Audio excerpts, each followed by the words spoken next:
tenemos la punción. Tenemos la punción, tenemos que se produce el dolor miofacial, puede ser caracterizado por ser un dolor sordo, de agujas, profundo, difícil de localizar.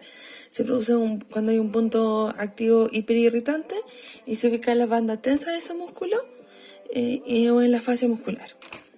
Tenemos que, por medio de la sensibilización, el síndrome de dolor miofacial muestra cambios ya sean neuroplásticos profundos y se encuentra alterado su excitabilidad neuronal en la vía dolorosa como manifestaciones como la alodinia o la hiperalgesia.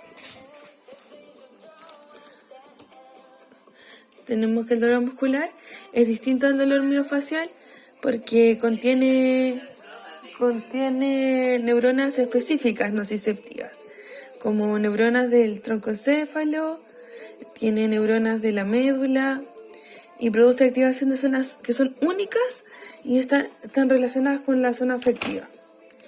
La inhibición del dolor muscular realmente es bastante específica, pero si nosotros lo comparamos con la percepción de nocicepción cutánea, entonces lo que vamos a ver es que esta persiste porque en el dolor muscular hay cambios adaptativos. Cita, estoy grabando. Tú venías a escuchar francés todo lo que da. Ya, entonces tenemos la facilitación de la espina. Se caracteriza por un incremento del flujo eferente del asta ventral, lo cual va a resultar en un incremento en el tono muscular del miotoma correspondiente, por su nivel segmentario como bombardeo aferente. Y de ahí hay un incremento en el flujo eferente del asta lateral, que resulta en reflejos autonómicos que intensifican la actividad nociceptiva, y hay un aumento de flujo eferente hacia el asta dorsal que causa una actividad eléctrica antidrómica a lo largo del sistema sensorial. Entonces tenemos acá que la modulación del dolor se produce porque hay mecanismos de analgesia central endógeno que van a producir la modulación del dolor muscular. Entre ellos está el tracto espinotalámico, espinomesencefálico, que a través de la sustancia gris perioconductual va a producir encefalinas. Las encefalinas son opioides endógenos que van a sinaptar acá la sustancia gris con el núcleo del RAFE y el locus coeruleus. A través del locus coeruleus va a haber una inhibición de la sustancia gelatinosa, y a través del RAFE magno va a haber un aumento serotoninérgico. Además, hay una modulación de estructuras límbicas. Y además tiene una corteza frontal y el hipotálamo. Entonces, si nosotros vemos que hay un componente cognitivo al estar en la corteza frontal y un componente afectivo al estar involucrado el hipotálamo, tenemos que la modulación descendente del dolor va a activar la espina de la médula espinal, va a activar la lámina 2 que produce las encefalinas, que van a producir un aumento del umbral de la neurona pre y postsináptica y una disminución del potencial de acción nociceptivos. Entonces acá tendríamos la disminución del potencial de acción nociceptivo y veríamos la producción ya tanto serotoninérgica como acá los opioides endógenos, que van a inactivar en el locus coeruleus, van a inactivar la sustancia gelatinosa. Acá. Y acá vemos que va a haber una disminución de las potenciales de acción del estímulo proprioceptivo. Dolor crónico. El dolor crónico se va por que los PGMs miofaciales producen un dolor crónico, ya sea porque estos son activos o latentes. El activo produce un dolor espontáneo de bajo umbral y los latentes un dolor local con una respuesta de palpación a alto umbral. Entonces tenemos que el sistema nervioso va a cronificar esto debido a los PGM que originan impulso doloroso. Se produce una respuesta segmentaria del dolor, la SEG. Origina el problema en el sistema nervioso, tanto en su recorrido tanto central como periférico, no tan solo en el sistema autonómico, sino que en el sistema en general, tanto central como periférico, y una respuesta autonómica desbalanceada, o sea, en el sistema somático y en el sistema autonómico. Se produce una modulación. Entre ellos, el sistema autonómico se va a desbalancear este balance que tiene simpático-parasimpático, porque hay una inflamación neurogénica que está produciendo la inflamación. La examinación. Nosotros vamos a producir una examinación con el rascado del borde de la piel afilado o un clip afilado donde vamos a ver la reacción que tiene el dolor y si es que tiene hiperalgesia. Vamos a levantar la piel sobre el pulgar en pinza rodada y se le pide al paciente que indique cualquier sensación de dolor, que sería señal de alodinia. También vamos a palpar las estructuras relacionadas con los PGM, que serían sensibles, bandas tensas, PGM. Y un empleo del algómetro de presión, que el algómetro es como una cosita que tú lo presionas y te marca cuánta presión estás haciendo. Vale, como 200 lucas, eso sí la gracia.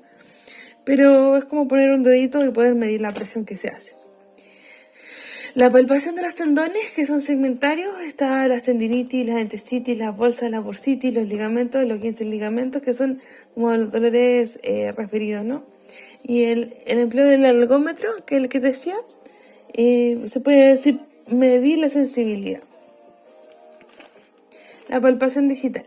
La palpación digital no es fiable, porque depende del interpalpador y la eficacia que tenga el terapeuta. No proporciona datos cuantitativos, porque ahí se presiona más o menos, a diferencia del algómetro. La diferencia que forma objetiva entre los PGM activos y latentes no diferencia bien, porque como no es lo mismo, puede que sea un PGM activo, pero el terapeuta no sea ducho, entonces lo catalogue como un PGM latente. No discrimina la forma objetiva entre PGM superficial y profundo y no permite un estudio objetivo de la historia natural del PGM. En cambio, en la ecografía, el PGM sí posee un entorno vascular único. Los PGM activos tienen diferencias en la microcirculación en comparación con los PGM latentes. O sea, si nosotros hacemos un ecodoppler, vamos a ver una diferencia entre el PGM y el no. Y los PGM activos tienen una superficie significativamente mayor que los PGM latentes. Entonces, en el dolor muscular podemos ver el dolor miofacial, que es sordo a agujetas, difícil de localizar, y tiene un punto gatillo irritante que está ubicado en la banda tensa del músculo o de la fascia. Dolor muscular, queso, implica las neuronas específicas nociceptivas. El dolor muscular es muy específico, a diferencia del miofacial. Y hay lugares para ir en el tronco encéfalo y en la médula. Y va a activar zonas de la corteza relacionadas con lo afectivo. Y como lo vimos antes, en la inhibición va a haber una mayor intensidad de las vías descendentes, como lo vimos en el esquema de control del dolor por vía descendente, pero vemos que a diferencia del dolor dermatológico o cutáneo, es ineficaz la inhibición. ¿Por qué? Porque se dificulta, porque hay cambios maladaptativos que se producen. Estos cambios maladaptativos van a producir la cronicidad. Esta cronicidad viene porque además puede ser por dos cosas, por alteración por PGM o por alteración del sistema nervioso. Si es una alteración del PGM es porque hay un dolor espontáneo de bajo umbral. Si es una alteración latente es lo mismo, dolor local referido, pero de alto umbral, no de bajo umbral como eran los activos.